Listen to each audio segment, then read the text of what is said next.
about a quote that's come out from De Zerbi in relation to the Caicedo situation this evening. He has said that Moises Caicedo is a Brighton player, and Tony Bloom told me if the conditions don't change, so Chelsea don't meet that 100 million valuation, Moises Caicedo stays with us. For me, it would be great news. Interestingly, with that, you've got Ben Jacobs really pushing hard on this, that Caicedo is majorly disappointed, that he's still at Brighton. The so-called asking price of 100 million is branded as ridiculous by Caicedo's people. So this is turning into a really messy situation. And the media, there's two very different, often you get kind of, I was about to say like religion, but I don't want to offend anybody. The stories are all quite similar, even though but there's some small differences. In this Caicedo situation, the stories are very different. Does that make sense? How do you see this one panning out? I thought it was weird that it wasn't wrapped up. There's all like, it not being wrapped up wasn't normal. I think a lot of Chelsea fans were, oh, it's fine. This is just how things go. No, like it's taking way longer, and it's a one-horse race. That's what they keep telling us. It's a one-horse race. So, what's going on? And I think what it really just comes down to is because it is a one-horse race and Chelsea feel like they are the best placed and probably the only team that are seriously interested in him right now in this window, that they can wait it out and try to get a lower fee. Because if I'm Chelsea and it's just us and Arsenal offered 75 million in January, I don't want to pay anything really more than that. Why would I? So, but Brighton, they have something to work against, which is, Declan Rice to Arsenal. So they feel like it should be higher, and maybe they're negotiating for a bigger fee up front. But like Tony Bloom makes, Sullivan look like a child when it comes to negotiating. This guy is like not a joke. They get big fees. They're very light because they're never under any sort of pressure to sell.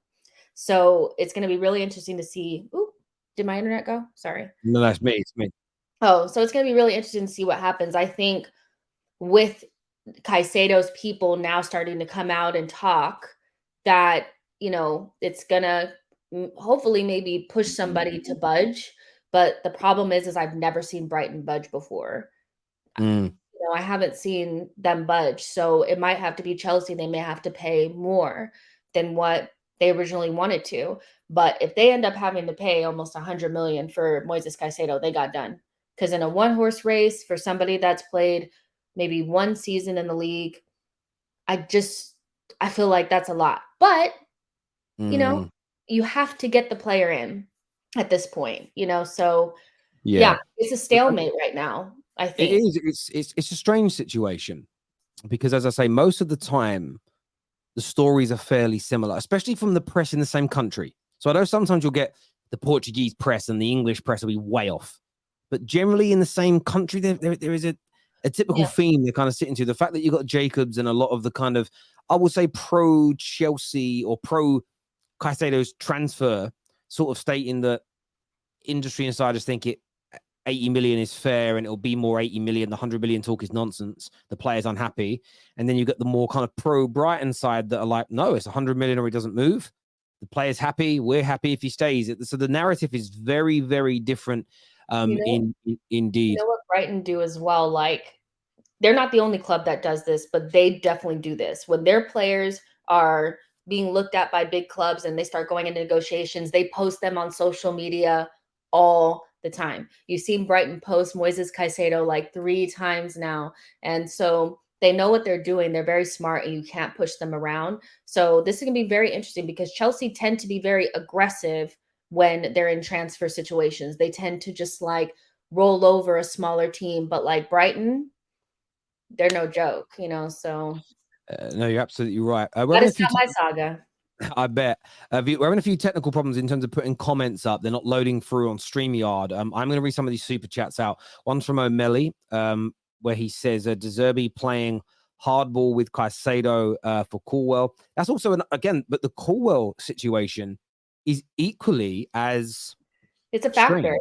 It's a factor. It's a factor, but it's a strange deal. Because, and the reason I say that the Colwell situation is strange is because everybody connected to Chelsea, whether it's Simon Phillips, whether it's Ben Jacobs, whether it's Nazir Kinsella, Matt Law, they've all pretty much said the same thing. Chelsea will not sell for love nor money. I even think Fabrizio may have said the same thing. There's no chance.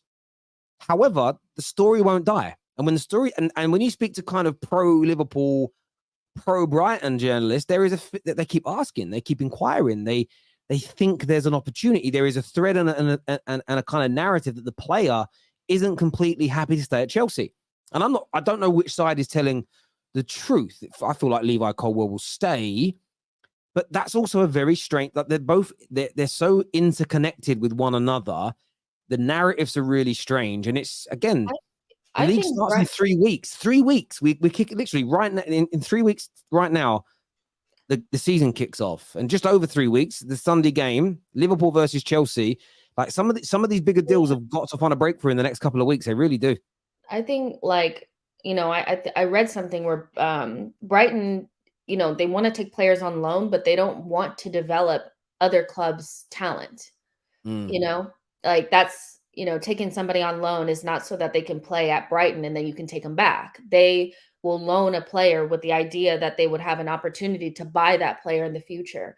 And I think that was something that they thought could happen because Tuchel didn't want Colwill. And so maybe when they made that deal initially, it was like, yeah, we'll loan him, but we'll try to get him in the summer.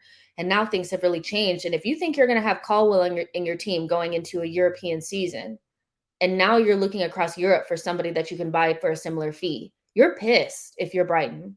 You are. And so I just don't think that, like, I just don't think Brighton are going to let this go easily. And with Colwill, when there's smoke, there's fire. Like, I think there is a little bit of something with maybe Colwill's not 100% sold on Chelsea. That doesn't mean that he'll leave Chelsea because, like, he has to, if they want to keep him, they'll keep him.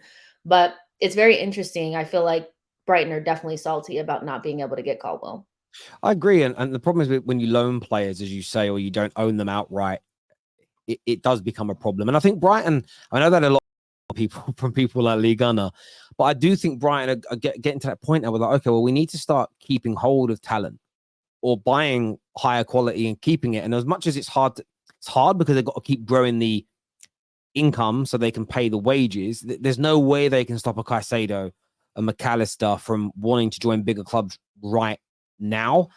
But they'll want to eventually. I know there's some people that think they should just go out and spend all their money. It's not even about the transfer fees. It's about the wages. And literally, Man United's, City's, Arsenal's wage bill is more money than Brighton turnover in a season. So they can't spend what we spend on players because they would literally go bankrupt. It's the biggest fallacy in the world. But yeah, look, Nathaniel here says, I believe once Brighton get a replacement for Colwill, or Colwill signs a new deal, that's when things will move because we have chose his future. Yeah, that makes a lot of sense, Nathaniel. Like, I think it could definitely come down to that.